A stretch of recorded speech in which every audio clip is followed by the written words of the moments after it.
Olá pessoal, tudo bem? Eu sou o Lucas Oliveira. E eu sou o Paulo Vieira. Nós somos o Departamento de Marketing e Produto e é com grande satisfação que nós estamos aqui dando sequência a essa série de lives e hoje nós vamos falar da plataforma de ferramentas de baixa reação. Mas antes da gente começar a falar aqui no tema de hoje, eu queria agradecer a presença de todos que têm se conectado às nossas lives, interagido. Tem sido um grande sucesso esse compartilhamento de conhecimento e nós estamos muito felizes com o resultado. Esperamos que vocês aí que estão conectados com a gente também tenham gostado, que estejam gostando.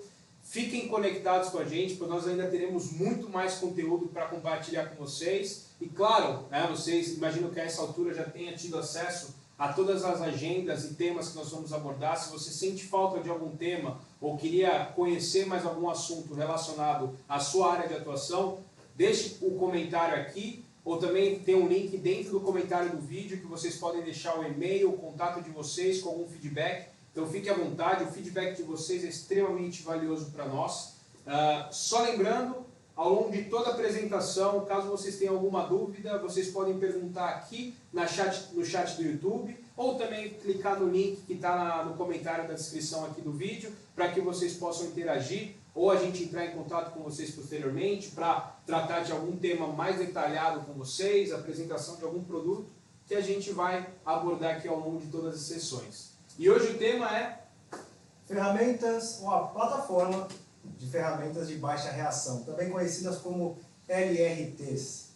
Vale só ressaltar uma coisa importante que o Lucas falou, pessoal, a participação de vocês é realmente importante, por vocês que a gente está fazendo todo esse trabalho aqui.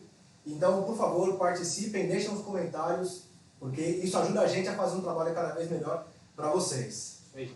Mas, voltando ao assunto, nós vamos falar hoje de ferramentas de baixa reação.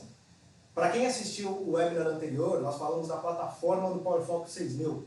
E essa plataforma, ela contempla uma série de coisas novas, entre elas as estações virtuais, o conceito do multicontrolador, e mais do que isso, uma série de novas ferramentas para atender às novas demandas do mercado. E hoje a gente vai falar de uma dessas famílias, que são as LRTs. E eu diria que eu sou suspeito em dizer, mas é realmente uma plataforma de ferramentas com uma tecnologia realmente disruptiva, certo? Totalmente disruptiva. É para ser revolucionária e ao longo dessa live aqui vocês vão ver um pouquinho disso na prática, né? Não adianta a gente falar sem poder mostrar na prática. E claro, vamos tentar esclarecer as dúvidas de vocês à medida que elas forem aparecendo. Falando da nossa agenda, o que nós vamos abordar basicamente? São esses 4 pontos aqui na tela de vocês. O primeiro deles, os fatores ergonômicos. Por quais motivos nós, da Atlas Copco, decidimos trazer para o mercado as LRTs? Outra coisa é os desafios do futuro da manufatura e os benefícios dessa nova plataforma. Afinal de contas, não adianta nada uma plataforma completamente nova se ela não traz benefícios para quem usa. No terceiro ponto, nós vamos falar sobre a plataforma em si. Entrar um pouco no detalhe técnico do que cada ferramenta, do que cada produto faz aqui, e os benefícios, claro, além da tecnologia na prática. Legal, e vamos olhar primeiro um contexto histórico. Em meados da década de 50, a Atlas Copco ela já trabalhava com o desenvolvimento de soluções ergonômicas. Foi meados da década de 50 quando nós desenvolvemos um grupo de especialistas em ergonomia para exatamente focar no desenvolvimento de inserção de máquinas que pudesse trazer fatores ergonômicos realmente consideráveis para uma linha de produção. Certo, Paulo? Certo, Lucas. E esses ergonomistas, todos eles, a partir de uma série de estudos, entenderam que existem alguns parâmetros, alguns pontos que são determinantes na especificação do desenvolvimento de uma ferramenta, seja ela para aperto, para remoção de material ou qualquer atividade produtiva. E aqui na tela vocês enxergam alguns desses elementos. O primeiro deles, que é a empunhadura, diz respeito a como o usuário vai usar essa ferramenta, vai empunhar, se o peso, se o equilíbrio dessa ferramenta durante o período de uso influencia e de que forma ele influencia. Da mesma forma também foi levado em consideração as cargas externas, como que essas cargas fora do próprio uso da ferramenta influenciam o uso dela. Parece confuso, mas vocês vão ver na prática ao longo desse webinar que não é. Além do que o peso, que é o primeiro fator ergonômico que nós pensamos quando se fala em uma ferramenta. Além do que a temperatura, não só a temperatura ambiente, mas a temperatura que a própria ferramenta tem enquanto está sendo usada. a questão de vibrações. Qual é o impacto que as vibrações dessas ferramentas durante o uso representam para o usuário, representam para o operador. Além também de ruído, que é sempre um ponto importante a se analisar, e claro, poeira e óleo. Para resumir um pouco desse conteúdo, a Atlas Copco criou esse Power Tool Ergonomics, que nada mais é do que nós chamamos internamente de a Bíblia da Ergonomia. Nesse livro, a gente tem destrinchado todos os aspectos, ou todos esses aspectos voltados para a ergonomia. E hoje, especificamente, falando das máquinas de baixa reação, nós vamos tratar dois pontos. O primeiro deles, cargas externas, e o segundo, as vibrações. E pensando um pouquinho sobre, a gente pensa muito em fatores ergonômicos e o que eles impactam de fato na vida do operador ou na vida de quem faz o dimensionamento dessas soluções. Está totalmente relacionado ao risco de lesões. Ou seja, fatores ergonômicos eles estão relacionados a você conseguir não trazer uma experiência única para quem utiliza o equipamento, mas também evitar possíveis lesões, possíveis riscos à saúde de quem está utilizando o equipamento. Certo? Correto. E se nós observarmos como que essas lesões são geradas, na verdade ela não é gerada por um fator único, certo, Paulo? É a equação de uma série de fatores. E esses fatores vão começar pelas cargas externas, que é um dos pontos que nós entendemos como principal, ou um dos principais fatores ergonômicos. Isso leva em consideração vibração, peso e as próprias forças de reação, além, claro, da frequência do uso. A exposição a um tipo de esforço, ela tem um impacto. Essa mesma reação por um período muito maior, um período muito grande, gera um outro impacto que precisa ser levado em conta quando se desenvolve o equipamento ou até quando se desenvolve um processo produtivo onde esse equipamento vai ser utilizado. Claro, também a postura. A postura diz respeito não só ao uso da ferramenta, mas de que forma o operador como um todo vai se portar no posto de trabalho. E claro, a recuperação. A recuperação em si é um ponto importante porque, assim como todo e qualquer músculo, é necessário que, depois de certo esforço, o corpo tenha tempo para descansar, seja ele com intervalos durante uma linha de produção ou até com rotatividade no posto. Então, essa equação toda é que evita que no final tenha-se operadores com fadiga, operadores com dor ou até com algum afastamento no caso mais crítico, né, Lucas? É isso aí.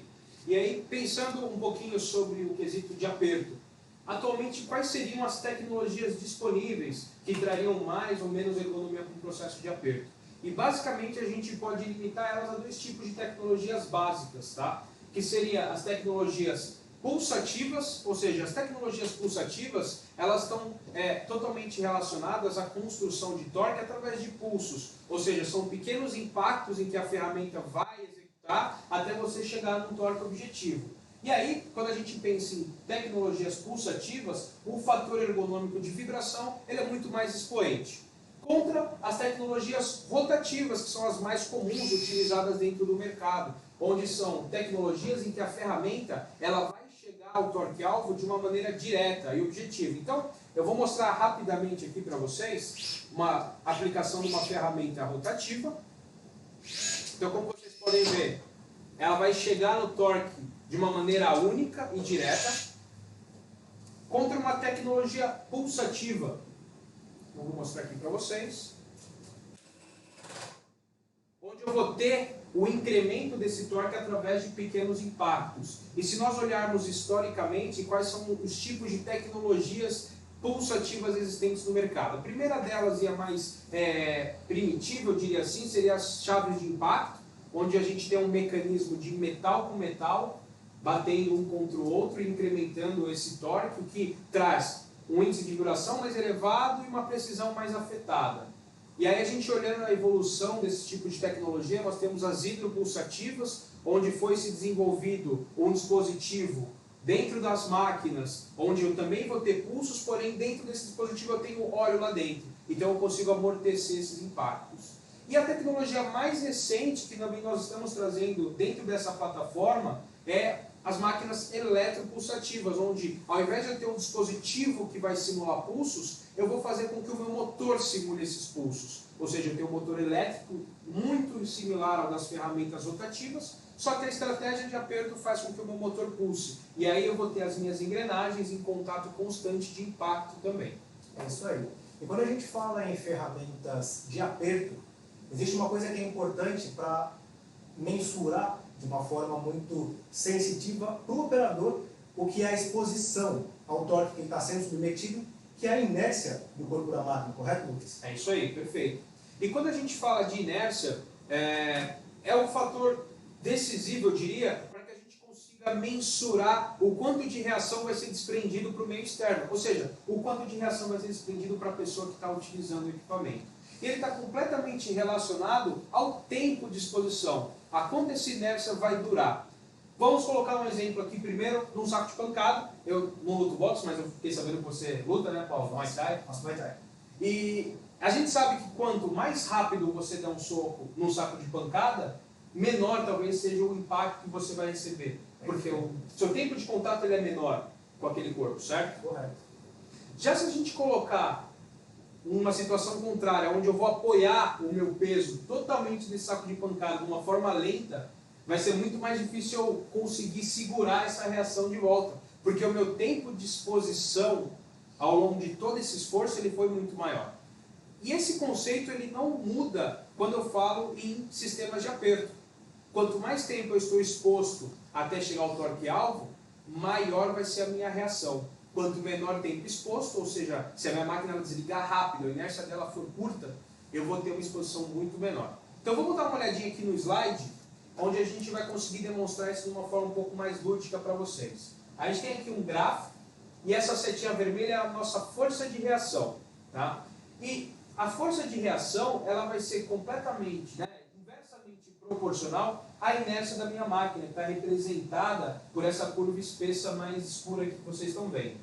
O que a gente quer mostrar aqui para vocês? Quanto menor for a inércia da minha máquina, ou seja, quanto mais rápido eu fizer o aperto de desligar a minha máquina, menor tempo eu vou ter disposição à reação de torque e a minha redução da força de reação vai ser muito grande. Já numa situação contrária, onde o meu tempo de aperto ele vai ser mais longo, eu vou ter uma baixa redução da força de reação. Ou seja, todas as tecnologias que visam reduzir a reação de torque, elas estão relacionadas a serem estratégias altamente dinâmicas, estratégias rápidas, assim como nós mostramos na última live do PowerFox 6000, em que nós demonstramos para vocês o Turbo Tight, onde consiste uma estratégia onde a máquina ela realiza o aperto de uma forma extremamente dinâmica. Né? E aí, pensando um pouco no desenvolvimento dessa plataforma de máquinas, a Atlascópico ela não só faz um estudo ao nível das demandas do mercado. Isso é o primeiro passo, a gente precisa entender os desafios que o mercado nos mostra, mas nós fomos um pouquinho mais além para essa revolucionária plataforma de máquinas.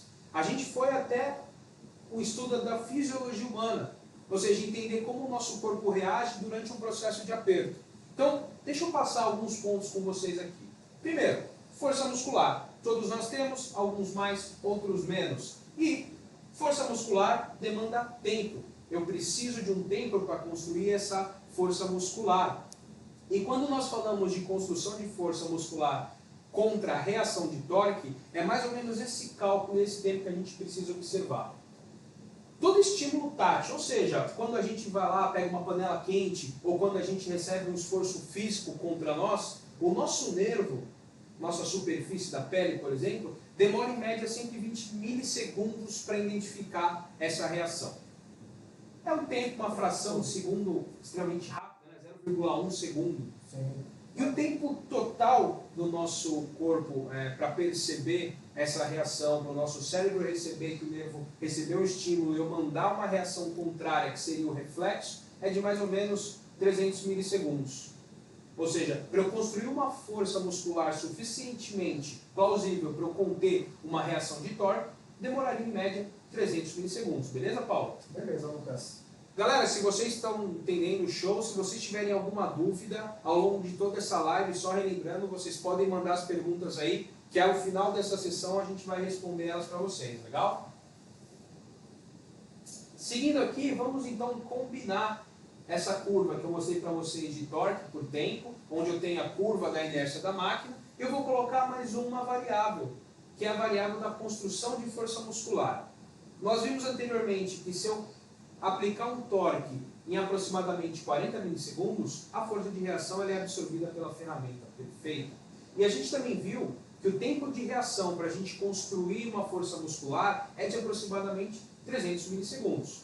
Paulo, onde que você acha então aqui que seria a nossa primeira área verde para se trabalhar com uma solução de aperto?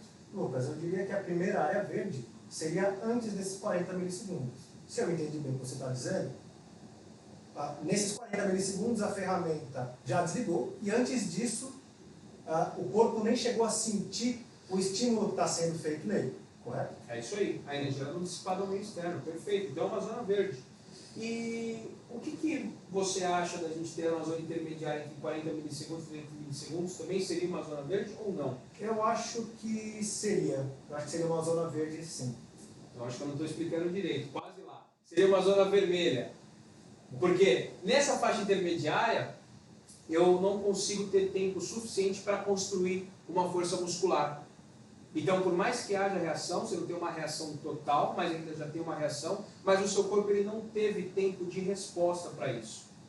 Tá, então o que você me diz da área depois de 300 milissegundos, Paulo? A partir dos 300 milissegundos eu já entendo que sim, aí é uma área verde. E faz sentido em ser verde porque a partir daqui o músculo já criou força para fazer uma reação contra um torque, contra um esforço físico. Mas aqui a gente tem limitações, né, Lucas? Há riscos aqui. Se a gente pensar nessa terceira fase, nessa terceira faixa do gráfico, o tempo de exposição é o suficiente para que o corpo gere algum tipo de resistência. Mas a depender do tipo de esforço, isso pode ser excedente e isso pode causar uma lesão. Como, por exemplo, tentar criar qualquer tipo de contenção a um torque muito alto. Vou dar um número aqui, mas ele pode ser maior. 100 Nm. É possível segurar isso na mão? É possível, mas não é recomendável, porque isso com certeza vai gerar uma lesão para aquele que está utilizando o equipamento. Então aqui, apesar de ser uma área verde pelo fato de que o corpo consegue criar uma resposta, há esse risco de que pode haver cargas que não são pequenas o suficiente para que o corpo possa absorver. Perfeito, é isso aí, show. Então, pensando nisso que nós acabamos de falar para o pessoal que está conectado com a gente, o conceito básico de posicionamento dessas ferramentas de baixa reação está exatamente nessa faixa de 40 milissegundos. Ou seja uma tecnologia turbo-tight, onde uma aplicação de torque muito rápida e fica abaixo das faixas dos 40 milissegundos, ou a pulsativa. Porque a pulsativa, como eu construo o torque através de pulsos, o meu aperto ele nem chega a durar 40 milissegundos, esses pulsos. Então eu consigo dissipar essa energia dentro da máquina e sem levar essa reação ao meio externo. Perfeito. Mas antes de a gente começar a falar das máquinas aqui, Paulo, e o pessoal que está conectado com a gente, é importante que vocês entendam que a Atlas Copco, ela nunca vai ter a iniciativa de trazer uma solução como o PowerFocus 6000 ou como essas ferramentas que nós estamos apresentando aqui para vocês, sem antes entender o que o mercado está demandando como desafio para o presente e para o futuro, certo? É isso aí. E se nós pensarmos nos desafios da manufatura, desde sempre, desde a primeira revolução industrial, o foco sempre foi produzir mais e produzir melhor. Mas se a gente pensar lá há 60 anos atrás, quando a Atlas Copco começou a desenvolver ferramentas pensando na ergonomia, isso passou a ser uma necessidade do mercado. Porque havia necessidade de máquinas com menores reações, com menor peso, com menores níveis de ruído. E nesse cenário, onde eu precisava produzir mais e tomar o cuidado de garantir que o operador esteja em boas condições, houve também um outro ponto, outro parâmetro de avaliação que nós usamos para produzir os equipamentos, que é o custo total de propriedade, ou TCO, para quem trabalha com as siglas. E aí a Atlas Copco trouxe a solução para isso na época. Solução essa que vocês estão vendo aí na tela, ferramentas pneumáticas. Nesse caso aqui são ferramentas pneumáticas de pulso. E essas ferramentas, de forma geral, atendiam todos esses parâmetros, todas essas necessidades, porque eram máquinas leves, então atendiam a questão de ergonomia, eram máquinas mais rápidas que as rotativas equivalentes na ocasião, então ganhava-se em produtividade, e claro, o custo de propriedade se tornava menor, porque eram máquinas que tinham custos de manutenção mais baixos. Mas se a gente parar para pensar na evolução da indústria, a indústria 4.0 trouxe outras demandas, não é, Lucas? Isso aí. Nós vemos então que o cenário de indústria 4.0 é extremamente dinâmico, ou seja, as indústrias, as fábricas, elas têm iniciado por serem mais flexíveis. Nós discutimos muito sobre a questão das demandas dos clientes em ter seus produtos customizados. E essa flexibilidade ela precisa primeiramente ser aplicada nas fábricas. Então, as soluções precisam ter a sua flexibilidade também. Assim como o aumento de qualidade. A demanda por qualidade, por um produto com qualidade, se reflete dentro das linhas de montagem com equipamentos que conseguem entregar o maior controle do processo produtivo. E não se diz só do controle, mas também dos dados que se geram. Afinal de contas, na última live nós comentamos que o maior ativo da indústria 4.0 são os dados. Então não adianta nada nós entregarmos para o mercado todos esses elementos, esses pilares, se aquele último de garantir a qualidade não puder ser registrado em forma de dado. Então, pensando em tudo isso, a Atlas Copco trouxe a plataforma do Polyfox 6000 e, claro, a plataforma das ferramentas de baixa reação. Nós vamos pensar um pouco em como é a realidade, vou trazer aqui um exemplo do que seria uma linha de montagem. Se nós pensarmos numa linha de montagem atual, o que se vê num cenário comum é exatamente isso que está na tela de vocês. Ferramentas presas por torque tube para acessos internos, máquinas, no caso dessa que está ali apertando a região da roda, com uma barra de reação para contingenciar um torque alto, e também braços de reação, onde eu preciso garantir qualidade do aperto, mas também preciso garantir que não haja reação para o operador, pelo fato de eu ter altos níveis de torque. Se a gente parar para pensar também, existem outros pontos aqui que essa nova plataforma de solução que a Atlas Copco trouxe começa a entregar. Se a gente pensar para cada ferramenta, eu tenho um controlador. E aí, se nós pensarmos nos custos que isso gera, temos pontos de energia, pontos de internet e, claro, 3 controladores distintos para gerenciar, para programar, além do que, para cada ferramenta, eu tenho uma perda, na verdade, para cada posto, eu posso ter perdas em flexibilidade se eu precisar rebalancear minha linha, se eu precisar entrar com um produto novo, porque, por exemplo, uma barra de reação que hoje atende uma aplicação pode não atender para um produto novo. Se eu preciso, de repente, deslocar esse braço que está fixo num posto para um posto adiante ou um posto anterior, eu tenho dificuldades, porque ele está fixo ali. Então, pensando nesse cenário, apesar de eu atender os requisitos produtivos, eu ainda tenho algumas perdas no que diz respeito à flexibilidade do posto. E aí a Atlas Copco chega com a plataforma das LRTs. Nesse cenário, a gente começa a ver algo um pouco mais diferente do que é comum de se ver. Falamos também na última live que é uma tendência que o mercado saia das máquinas cabeadas para as máquinas a bateria, porque a bateria traz, entre outras coisas, flexibilidade. E aqui a gente tem um bom exemplo. Essa flexibilidade dá tanto a facilidade de rebalancear uma linha, reposicionar máquinas num posto, e claro, se nós pensarmos na plataforma do Polyfox 6000, eu tenho um único controlador para, nesse exemplo, 3 máquinas trabalharem, o que reduz também custo quando a gente pensa em instalação, quando a gente pensa em consumo energético e o impacto ambiental. Isso aqui só para ilustrar alguns dos pontos que a gente pode abordar, né, Lucas? É isso aí. E, então, visto todos esses conceitos que o Paulo apresentou, nós vamos, de fato, agora apresentar para vocês a plataforma de ferramentas de baixa reação. E a gente fala de plataforma porque ela é constituída de 2 soluções principais.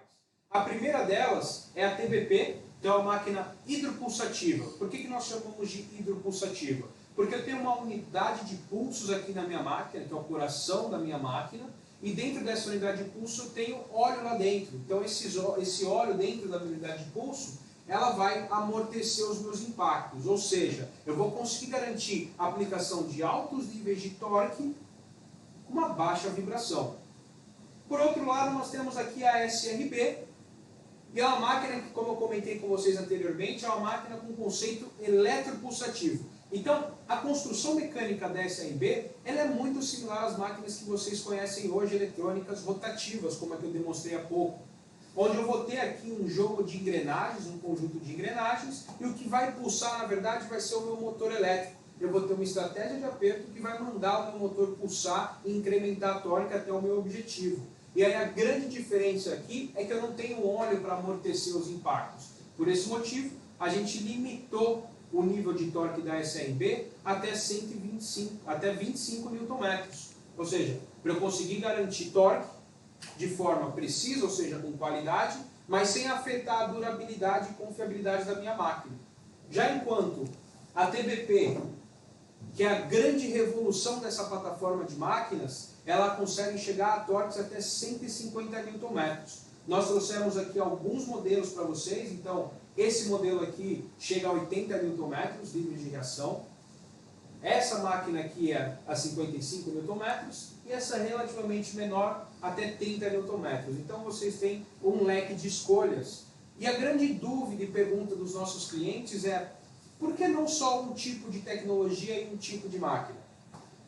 Logo no início de desenvolvimento desse projeto, dessa plataforma de máquinas, a Atlas Copco, ela, através de uma série de estudos, percebeu que a tecnologia eletropulsativa tinha uma determinada limitação e que para a gente pudesse garantir confiabilidade de aperto para torques maiores, nós precisaríamos inovar nas tecnologias hidropulsativas, que foi o que nós fizemos. Então, por esse motivo, essa plataforma de máquinas ela é versátil ao ponto de conseguir atender aplicações de torques mais baixos, e é uma máquina de uma certa forma mais compacta, onde traz uma mobilidade maior e vai conseguir atender torques até 25 Nm, enquanto a TBP ela traz um design mais robusto para garantir a confiabilidade que você precisa para esse tipo de aplicações. Mas antes que vocês se perguntem, tá, mas então eu vou precisar das duas máquinas, e como é que vai ser a questão de gerenciar essas peças de reposição, como que eu vou conseguir controlar isso? Nós pensamos em tudo isso e exatamente a única coisa que vai mudar dessa plataforma de máquinas é o princípio ativo, ou seja, tudo que eu tenho daqui para baixo são exatamente os mesmos componentes: gatilho, placas, memórias, drive, bateria. Então eu tenho uma intercambiabilidade aqui de componentes exatamente para que você tenha uma gestão dessas peças de reposição de uma forma mais inteligente, de uma forma mais eficiente. Tudo foi desenvolvido pensando em entregar um conceito da plataforma e não uma máquina sozinha. Por esse motivo a gente pode dar alguns exemplos, como o exemplo de ergonomia. Pensando inicialmente no ponto da localização do centro de gravidade da nossa máquina. Elas foram exatamente muito bem pensadas e muito bem calculadas, certo, Paulo? Certo, Lucas. Tão bem calculadas que não sei se vocês conseguem enxergar daí, mas independente de qual seja a posição que eu esteja usando a ferramenta, ou a bateria, na verdade, o centro de gravidade está sempre numa mesma região, o que para o operador traz conforto durante o uso. Além do que, se o centro de massa também está aqui, garante que para o operador o manuseio não fique cansativo durante o período de exposição. Perfeito. E quando eu penso em tecnologias pulsativas como essa que nós estamos apresentando aqui para vocês, um constante uso dessas tecnologias, elas tendem a gerar calor, isso é natural, o contato de peças, a geração de atrito, ela gera calor. Mas a grande preocupação da Atlas Copco foi exatamente garantir que os componentes e as peças que gerassem calor estivessem longe do contato de quem está utilizando a máquina, garantindo que você tivesse um fator ergonômico aceitável para uma operação de longo prazo e também evitasse qualquer desconforto durante o uso. Pessoal, até aqui, tranquilo? Se vocês tiverem alguma dúvida, por favor, coloquem aí no chat. Ao final dessa live, nós vamos tratar de responder o máximo possível. Mas voltando aqui para a nossa linha de montagem, existe um outro fator também que é importante, que é a questão da produtividade. Se nós avaliarmos do lado esquerdo aqui da tela, nós temos o que é o convencional, que é muito visto nas linhas de montagem. Então temos aqui ferramentas com barra de reação. Por que isso pode ser uma perda em termos de produtividade? Porque além do encaixe do soquete, também é necessário que o operador tenha cuidado de saber qual é a posição correta em que ele está colocando a barra de reação. Caso contrário, essa barra não vai ter função alguma, e quem vai ter que segurar essa reação é o operador. Nós não queremos isso, mas sabemos que isso é necessário para o processo produtivo, que demanda um certo tempo. Claro também que em situações onde o carbon arm, esse braço preto que está ali com a ferramenta angular na imagem, ele segura a ferramenta e dá a redução da carga, a redução do esforço. Porém, ele de certa forma limita o movimento para quem está utilizando. E aí, com a plataforma das ferramentas de baixa reação, isso passa a ser resolvido. Uma vez que eu tenho ferramentas como o Lucas apresentou, a TBP entregando torques altos, sem a necessidade de uma barra de reação, o que faz ganhar tempo. E claro, também com máquinas que são pequenas, são mais leves, são flexíveis, dão a possibilidade de acessar, nesse exemplo da imagem aqui, o interior do veículo, sem a necessidade de um dispositivo adicional, como um carbon arm, por exemplo. Legal, agora vamos colocar um pouquinho de foco na TBP, por trazer uma série de tecnologias realmente disruptivas. Eu acho que a SRB deve ter ficado claro para o pessoal, se não, por favor, perguntem para a gente. Mas agora a gente vai falar um pouquinho mais sobre a TBP e como que a TBP dentro dessa plataforma é capaz de entregar essa produtividade. O primeiro fator realmente revolucionário que nós trouxemos dentro dessa máquina pulsativa foi o Torque Boost. O Torque Boost ele tem como principal objetivo dentro da TBP eliminar o que a gente chama de pulsos de reação. O que são pulsos de reação?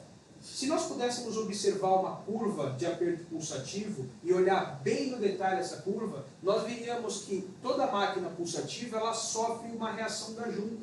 Ou seja, ela joga um incremento de torque, mas sofre uma reação também. E toda máquina pulsativa ela precisa esperar, reagir a esse torque, esse incremento de torque, e depois partir para o próximo pulso até chegar ao torque objetivo. E o Torque Boost ele veio com a principal missão de reduzir esses pulsos de reação. Ou seja, eu consigo reduzir os pulsos de reação e pular para o meu próximo pulso de incremento de torque mais rápido, ou seja, eu aumento a frequência desses meus pulsos e, consequentemente, eu consigo reduzir o meu tempo de aperto. E aí, olhando um comparativo de máquinas pulsativas com Torque Boost e sem Torque Boost, a gente tem um ganho de aproximadamente 28%. Como que a gente chegou nesse estudo, nessa análise? Foi colocando os dois tipos de tecnologia à prova. E aí a gente pode ver, bem no vale de cada pulso, esses incrementos de pulso que eu comentei com vocês. E se vocês olharem os incrementos em azul, eles são relativamente maiores comparados aos incrementos em roxo. Então eu consigo ter uma velocidade de aperto maior, ou seja, realizar um aperto em menor tempo e produzir mais veículos dentro da minha linha, graças ao Torque Boost. Bacana, Lucas. E ainda voltando para a nossa fábrica virtual, nós temos aqui, ainda na questão ergonômica, uma outra coisa que é voltada para cabo. Quando a gente pensa no cabo, não é só a flexibilidade que ele deixa de ter, mas também um risco existente, que é o risco do operador tropeçar ou, em algum momento, esse cabo esticar, romper ou causar alguma lesão. E nesse cenário, a forma de se evitar isso é eliminando o cabo de vez, com uma ferramenta, a bateria. E com isso, a gente começa a ter benefícios. O que é grande vantagem é que, aqui na plataforma do PowerFox 6000, cada ferramenta a bateria vai ter a sua própria configuração através das estações virtuais. Isso traz muito mais facilidade, flexibilidade para o uso das máquinas no posto. E quando a gente pensa em máquinas wireless, uma grande preocupação de todos é exatamente a confiabilidade e estabilidade de comunicação Wi-Fi. E pensando nisso, isso foi uma outra inovação que nós trouxemos na plataforma das máquinas, tanto na TBP e na SRB eu vou encontrar essa mesma configuração, é a implementação de ter duas antenas aqui dentro da minha máquina. Então eu vou ter uma antena do lado direito, outra antena do lado esquerdo. Por quê? Dependendo da posição de aperto, da posição em que meu produto ele está posicionado, eu posso obstruir a comunicação de sinal wireless. E eu tendo duas antenas aqui, eu sempre vou ter um lado mais livre para comunicar, ou seja, eu vou ter uma comunicação muito mais estável. E o mais interessante de tudo isso é a grande flexibilidade que nós conseguimos entregar dentro dessa plataforma. Porque essas mesmas duas antenas que eu tenho localizadas aqui, você pode escolher entre comunicação wireless, Wi-Fi, WLAN, como muitos chamam, ou Bluetooth, de acordo com a sua linha. Se a sua linha trabalha Bluetooth, você não vai precisar trocar a sua máquina. Eu vou mudar para WLAN por alguma implementação de TI, por alguma demanda dentro da minha fábrica. Você não precisa fazer nenhuma adequação de hardware. A própria máquina ela já está pré-desenvolvida para atender. Você simplesmente vai precisar fazer um setup extremamente simples. Tá? E antes eu só queria fazer um teaser para quem está assistindo a gente. Quem quiser conhecer um pouco mais sobre tecnologias wireless, a gente vai falar sobre o conceito mesmo de tecnologia wireless e o que ela pode impactar a sua fábrica. Fiquem conectados, vai ser uma das próximas lives que nós vamos fazer, certo? É isso aí. E tem uma outra coisa, até falando sobre essa questão da comunicação wireless, você falou que a ferramenta pode conectar com o controlador via Bluetooth, via WLAN, mas e se eu tiver uma infraestrutura na fábrica também é possível, certo? Também é possível, também é possível. Então o PowerFox 6000 ele permite essa conexão ponto a ponto que nós chamamos, então ele tem uma antena Wi-Fi, uma antena Bluetooth aqui nele, que eu posso utilizar essa comunicação, mas como você comentou, se você tiver uma infraestrutura de rede Wi-Fi, sim, você pode pegar, conectar esse painel via cabo na sua rede e as minhas máquinas via wireless e você tem um range de comunicação muito mais aberto para operar os seus equipamentos. É isso aí. Mas não para aí falando de máquina wireless e disponibilidade, certo, Paulo? Não mesmo. Aqui tem uma outra coisa também que é importante falar das ferramentas da bateria. Sempre há aquela preocupação de que se eu tenho uma ferramenta trabalhando no posto e ela é a bateria, no momento em que eu tiro essa ferramenta, aliás, eu tiro essa bateria da ferramenta, ela para de funcionar. A reconexão dessa ferramenta de volta ao posto de trabalho costuma levar tempo. Isso é uma preocupação que as empresas tinham, porque isso a gente conseguiu resolver. Reparem vocês aqui, a ferramenta trabalhando e conectada. No momento em que eu desconecto, a minha ferramenta continua ainda funcionando. Dá para enxergar aí, Matheus? Porém, ela não faz aperto nenhum. Até o momento em que eu conecto essa ferramenta aí, ela voltou a funcionar. O que é interessante daqui é que a máquina continua disponível sempre que for necessário. E aquele tempo de comunicação, na verdade, aquela falta de tempo por comunicação não tem mais. A ferramenta está pronta para uso. E isso é interessante, pessoal, porque possibilita, no caso de troca de bateria, no caso de descarga da bateria, que é comum acontecer, eu tenho até 30 segundos para fazer a troca entre uma bateria e outra e a ferramenta não perde conexão. Então isso para um processo produtivo traz um ganho específico. E ainda pensando na parte de disponibilidade, toda a estabilidade de comunicação wireless, a bateria buffer que vai manter a sua máquina conectada com a sua rede. Nós também trouxemos, pensando mais em manutenção aqui do equipamento, como vocês viram, dentro da plataforma do PowerFox 6000, nós tínhamos a IAM, que é o cérebro do meu computador aqui, do meu controlador. E se eu precisasse fazer alguma reposição do hardware do PowerFox 6000, eu poderia tirar a minha IAM, colocar em um painel novo e eu não precisaria fazer mais nada. E esse conceito é um conceito que tem funcionado muito bem. E então a gente, pensando num conceito que funcionou muito bem, também implementamos o conceito da IAM dentro da plataforma de máquinas de baixa reação. Então, se por algum motivo, por alguma necessidade de intervenção de manutenção, você precisa tirar sua máquina do processo, o objetivo aqui é não onerar a sua produção. Então, você pode pegar uma máquina de reposição que estava no estoque, você vai pegar, tirar a IAM dessa máquina, colocar na máquina nova, e a máquina vai estar funcionando com todos os parâmetros já configurados, sem ter você a necessidade de configurar nada adicional ao equipamento. Bacana.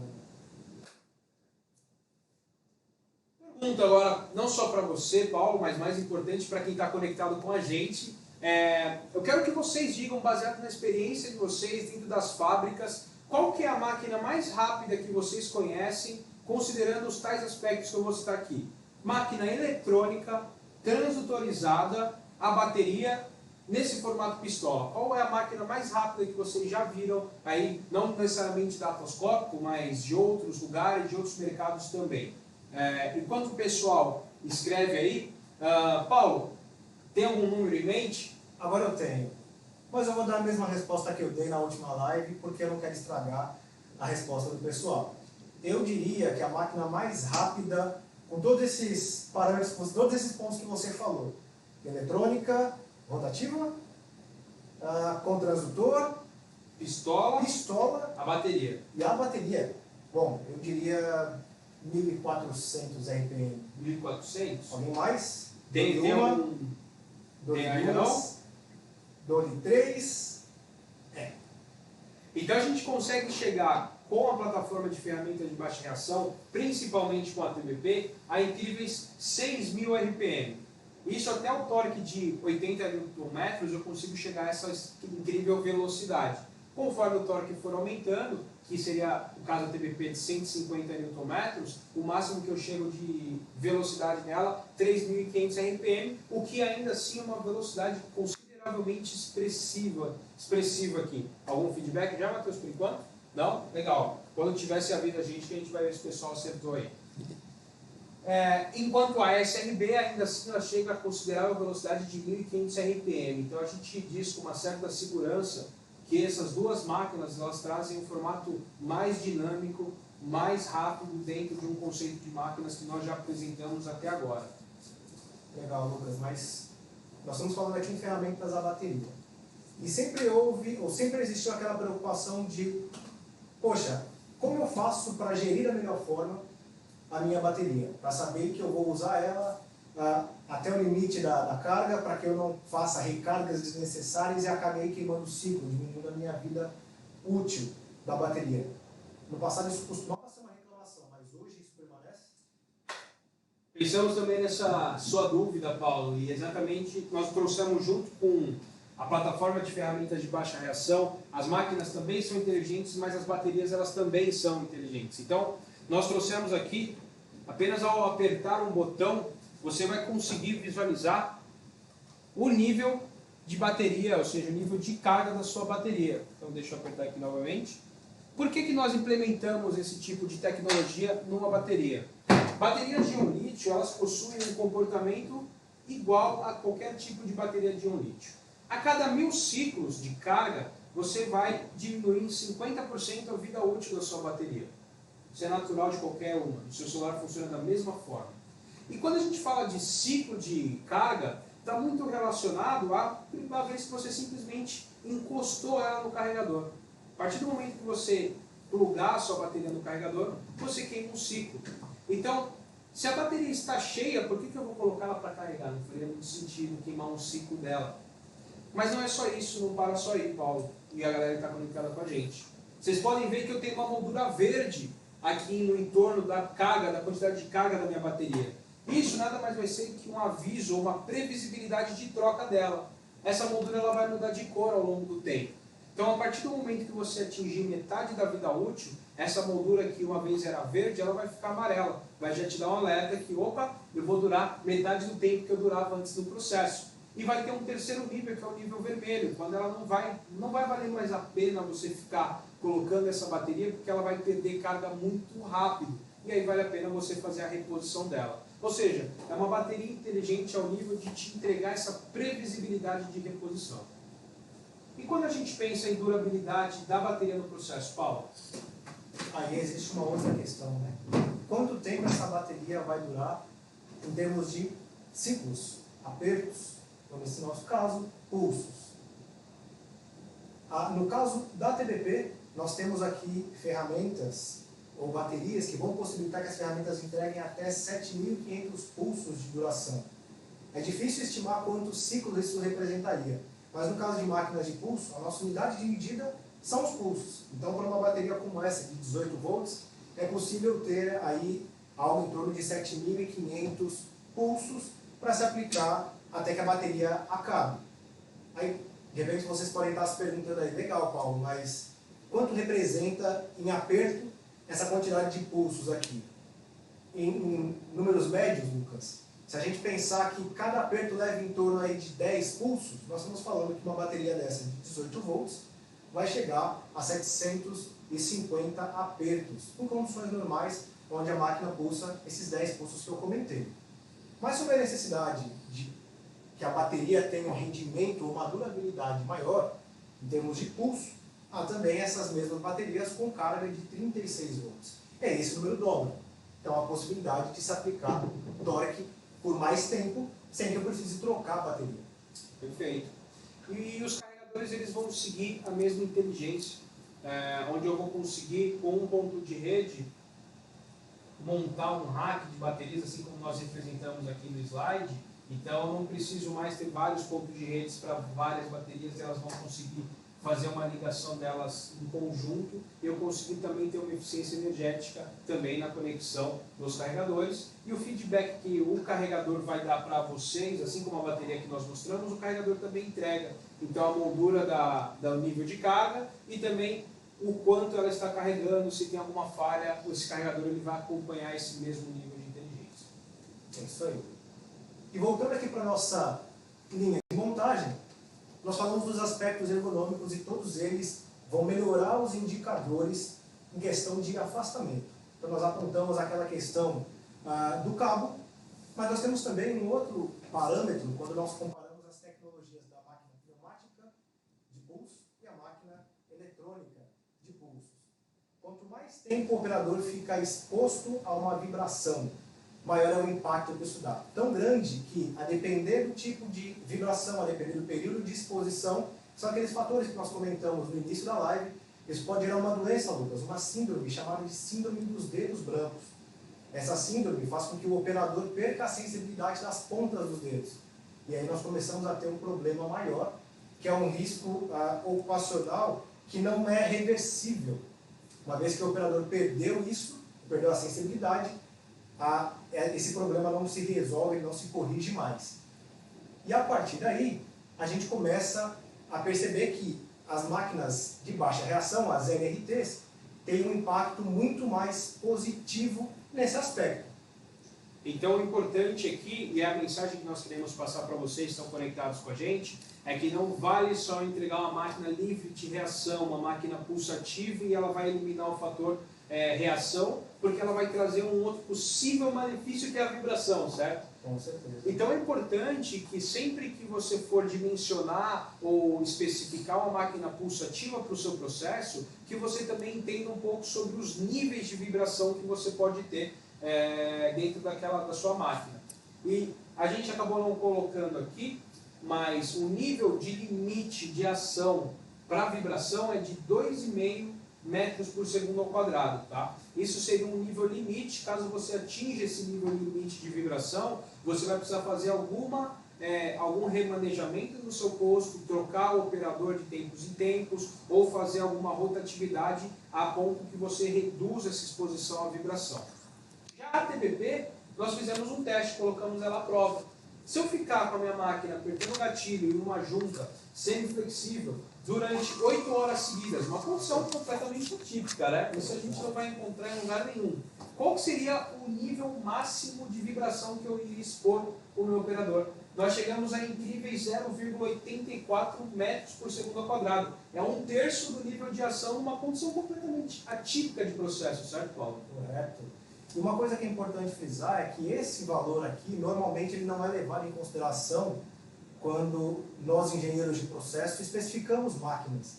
Porque é um número que não é tangível, é difícil perceber isso.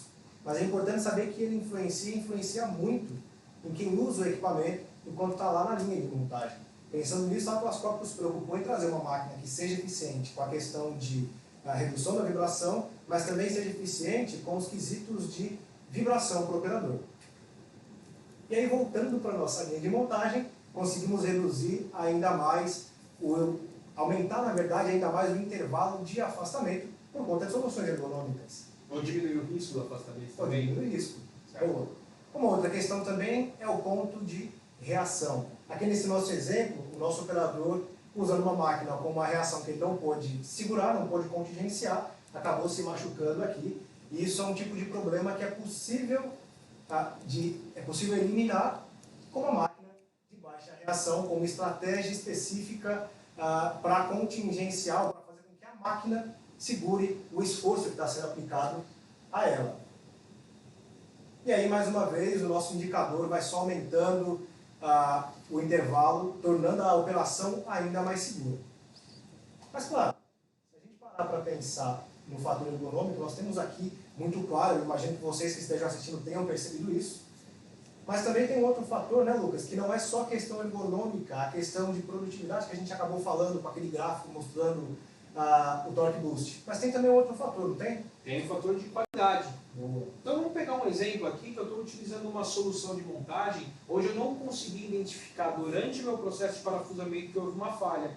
E eu acabei mandando lá o nosso carrinho vermelhinho montado errado para campo.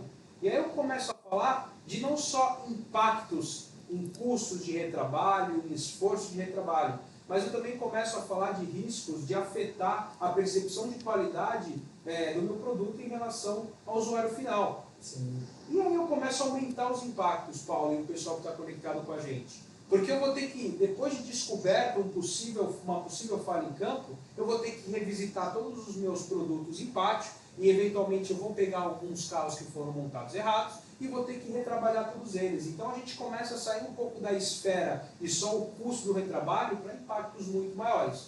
O que não acontece se eu utilizar, né, pelo menos a parte da aplicação do torque, não aconteceria com a plataforma de ferramenta de baixa reação, certo? Sim, isso não aconteceria exatamente pelo fato de estarmos trabalhando com máquinas eletrônicas. Então elas possibilitam reporte de dados com o controlador ou até com uma estação de retrabalho. E aí o produto não sai do posto sem ser retrabalhado de forma alguma, a ponto de eu poder fazer até mesmo no próprio posto a correção das operações e assim evitar um risco de o produto sair com problema para campo ou até um custo mais alto de ter que retrabalhar o produto num pátio ou depois que ele já está produzido. Sabemos que é muito mais barato tratar o problema no posto do que esperar e pegar esse problema no fim do marinho até depois que esse produto já está montado. Correto, Lucas? É isso aí. Então, nós já falamos, né, da parte de qualidade. Vale salientar, para quem talvez tenham essa dúvida, a TBP sim, ela é uma máquina transistorizada, ela tem um transistor que ela foi desenvolvido para esse tipo de tecnologia. Ou seja, entregar torques elevados, livres de reação e com confiabilidade. E hoje nós entregamos com a TBP incrível 7,5% sobre 6 sigma com 170 de 1.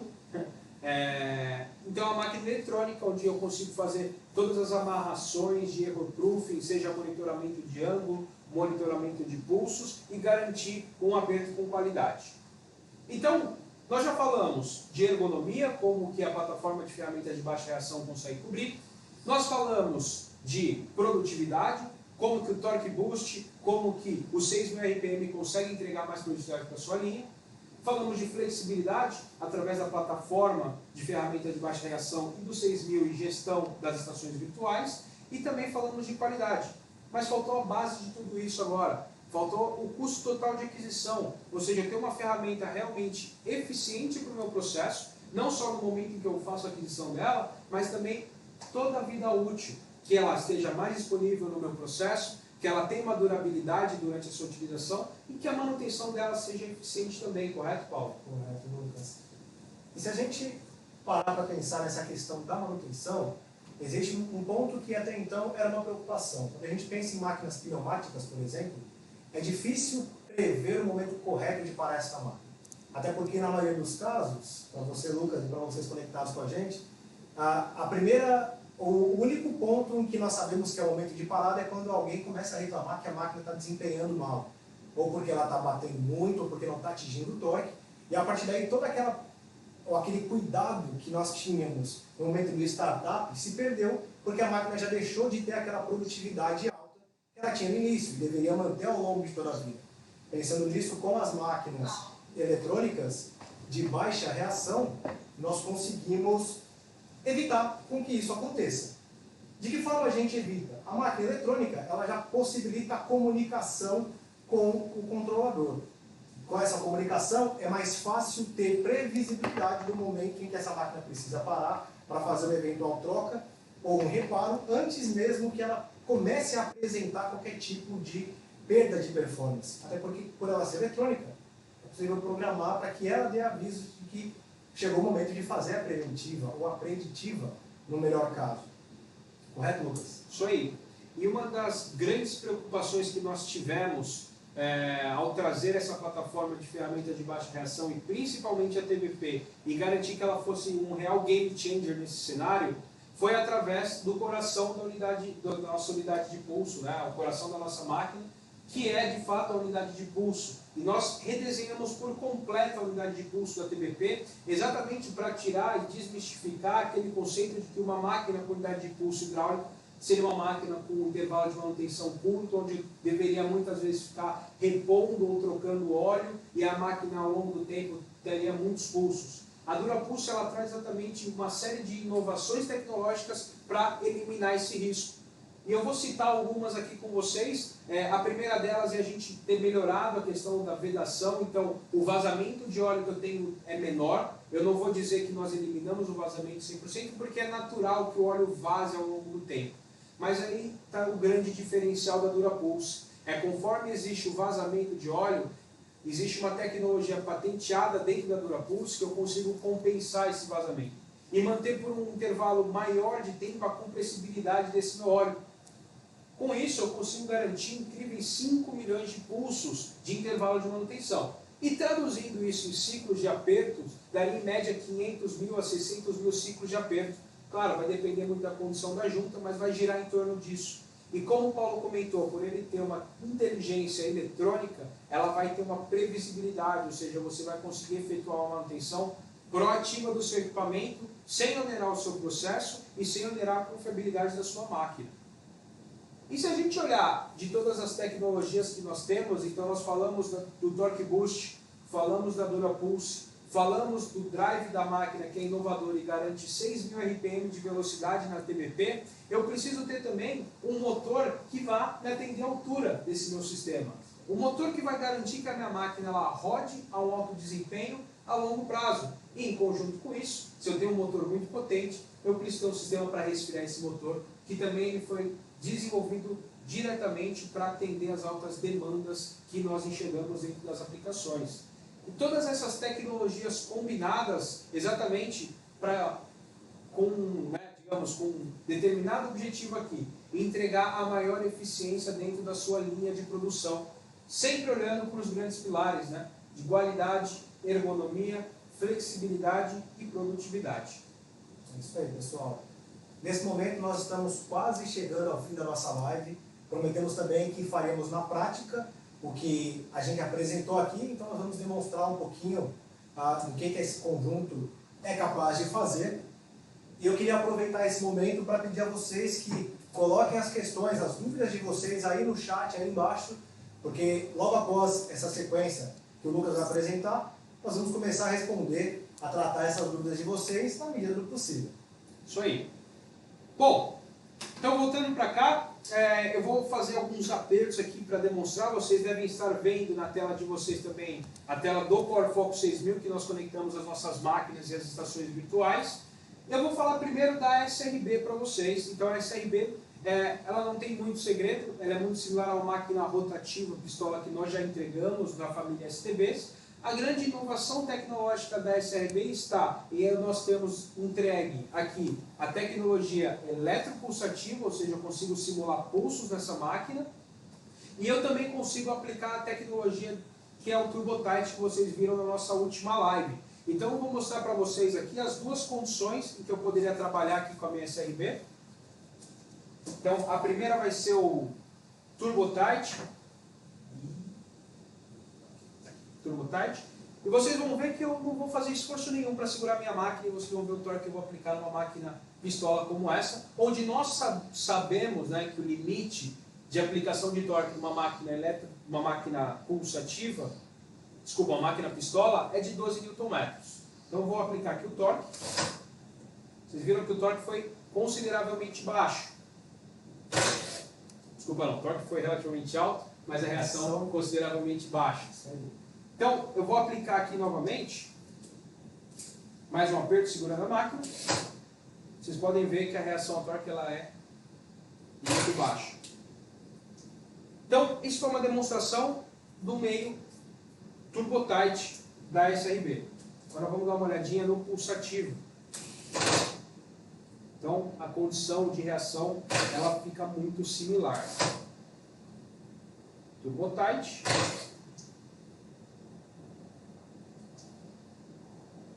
E o pulsativo.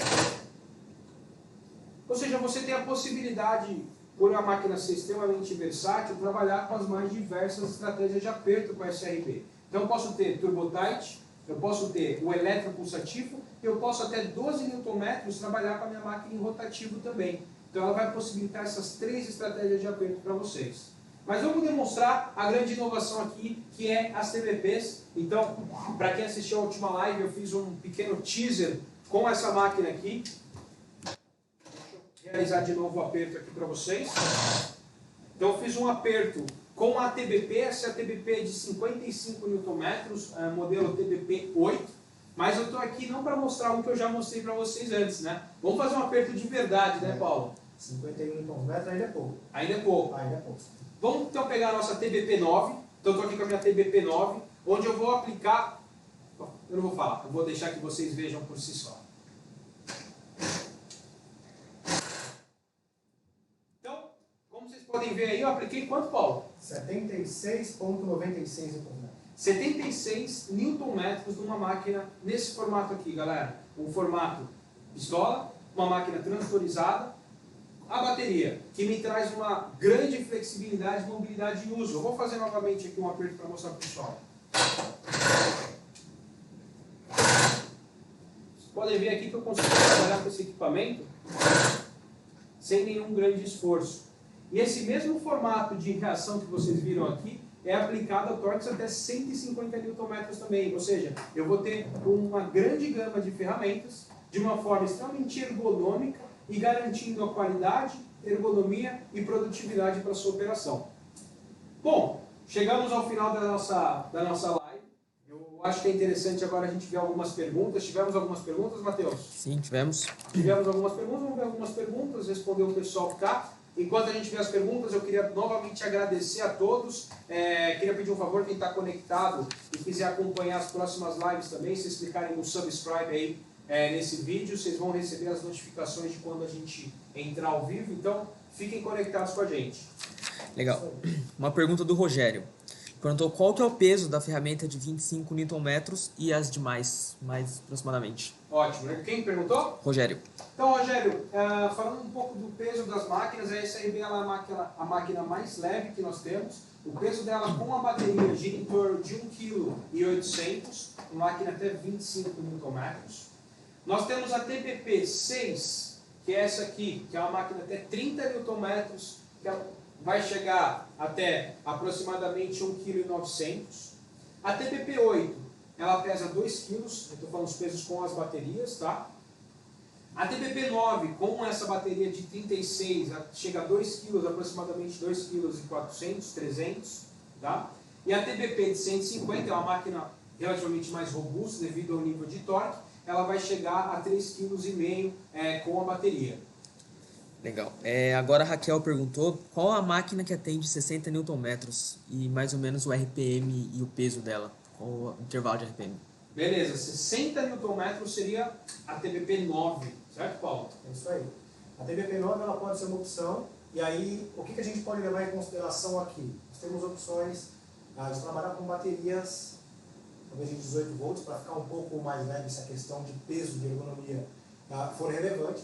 Mas essa máquina ela vai chegar, essa sendo a TPP-8, ela vai chegar, vai chegar até 80 Nm. Então, Raquel, ela vai atender a tua necessidade até os seus 60, né? 60 Nm.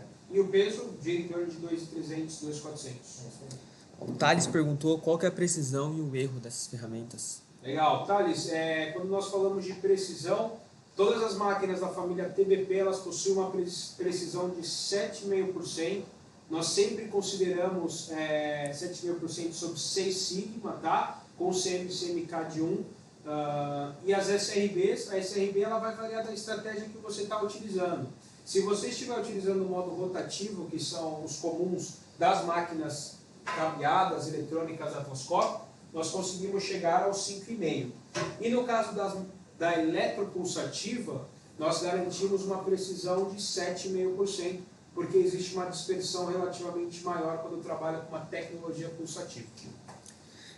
Agora aqui o Fernando lhe perguntou para as apertadeiras hidropulsativas, de quanto tempo é necessário trocar o óleo, aproximadamente em ciclos? Legal. Quem perguntou? O Fernando. Ô Fernando, obrigado aí por estar conectado, obrigado a todos que mandaram as perguntas também, né? Intervalo de manutenção, Paulo. Nós estamos falando aí que uma máquina dessa, ela vai poder trabalhar em até 5 milhões de ciclos, Fernando, para você fazer a primeira intervenção. Então, se nós pensarmos em pulso, em apertos, né, esse número ele é relativo de processo para processo, mas digamos que para cada aperto da sua junta, onde você vai trabalhar com a TPP, você tenha 10 pulsos. Então, nós estamos falando aí em algo na casa de 500 mil apertos para fazer a primeira intervenção dessa máquina.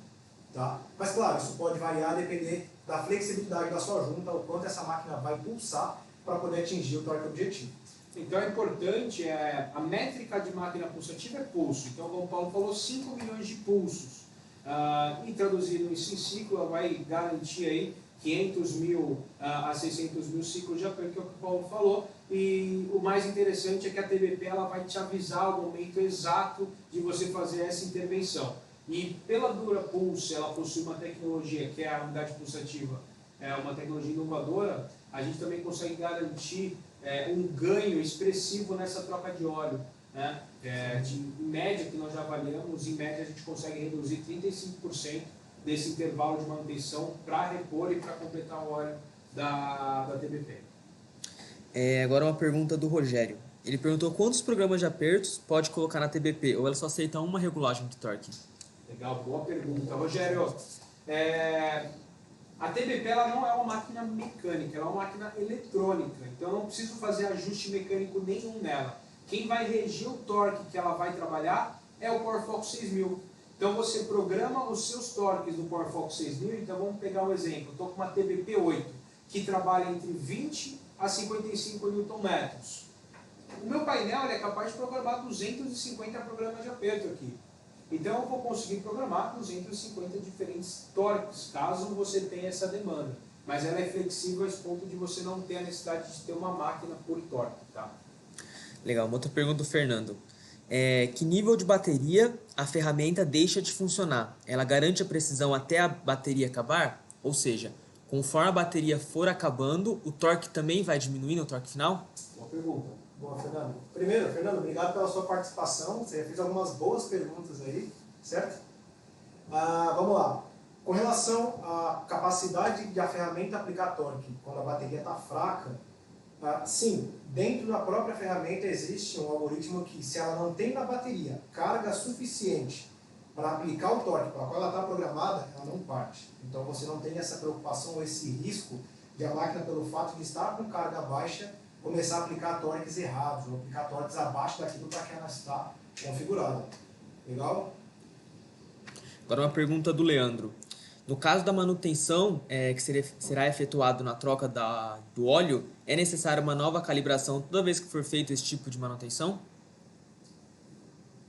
Relacionado à calibração, acho que calibração talvez não, mas isso varia muito de empresa para empresa. O que normalmente é feito para qualquer tipo de máquina em que é realizada alguma intervenção seria o teste de capabilidade. Então é você fazer uma validação daquele torque da máquina. Então você faz um teste, aí cada empresa, cada fábrica possui a sua métrica e você só faz um teste para validar se a máquina está ok para voltar para o processo. A pergunta do Rogério. Quantas TBPs eu posso colocar em apenas um painel PowerFox 6000? Legal. Rogério, dentro dessa nova plataforma, com o PowerFox 6000, você pode colocar até 6 ferramentas conectadas simultaneamente de forma independente. Então, cada uma das TBPs vai ter a sua própria programação, os seus postos específicos, todas elas conectadas num único controlador. Inclusive, se você quiser saber um pouquinho mais de detalhe, deixa no formulário a tua dúvida, a tua necessidade. O representante técnico, o vendedor, ele vai entrar em contato com você e você vai ter essas dúvidas de como programar essas máquinas, de como essas máquinas vão estar dispostas nos postos de trabalho. E claro, se você também quiser, a última live que nós fizemos fala um pouquinho da plataforma do PowerFox 6000 e entra um pouco nesse detalhe das estações virtuais. A gente pode até, eu acho que rapidamente, só mostrar, você está com a tela aí do 6000 conectada, né? Só mostra então aquelas janelinhas das estações virtuais. Eu vou fazer 2 apertos aqui bem rápido, só para mostrar que eu estou com as 2 máquinas aqui conectadas no mesmo painel. Mostrando só aquela janelinha aqui, então deixa eu colocar aqui também para mim. Então, como vocês podem ver, fiz um aperto com uma TBP de 80, mas aí eu vou ter um outro processo que vai ter a necessidade de aplicar um torque maior. Então vocês podem ver aí que eu tenho as estações virtuais trabalhando de forma simultânea. Obrigado. Bom, agora aqui o pessoal tem bastante gente perguntando se essas lives depois continuam disponíveis e como que eles fazem para pegar esse material que a gente está disponibilizando. Se vocês têm interesse em receber esse material que nós apresentamos aqui para vocês hoje, no comentário desse vídeo possui lá eu deixei um formulário para vocês preencherem. Vocês vão deixar o e-mail de vocês para que a gente possa enviar esse material e também enviar junto o link desse vídeo. Esse vídeo sim vai ficar disponível para que vocês tenham acesso depois, para que vocês também compartilhem com colegas de trabalho de vocês. E tem mais uma outra coisa, pessoal. O Lucas já falou, mas vale reforçar. Se vocês querem estar sempre conectados com a gente, clica no sininho, né? Clica ali em sobrescrever, e toda vez que nós iniciarmos uma live, iniciarmos um tema que pode ser interessante, vocês vão saber, vão poder acessar na hora, e essa é uma boa forma de vocês ficarem sabendo das novidades. Isso aí. Bom, então novamente nós queremos agradecer, né, em nome da Atlas Copco, pela presença de todos vocês. Obrigado, muito obrigado, como a gente comentou lá no começo, a repercussão dessa atividade tem sido muito valiosa, esse compartilhamento de conhecimento com vocês, e nós esperamos que tenha sido tão valioso quanto tem sido para nós, para vocês também. Com certeza. Então, em nome da Atlas Copco, muito obrigado, fiquem conectados e até a próxima. Até a próxima.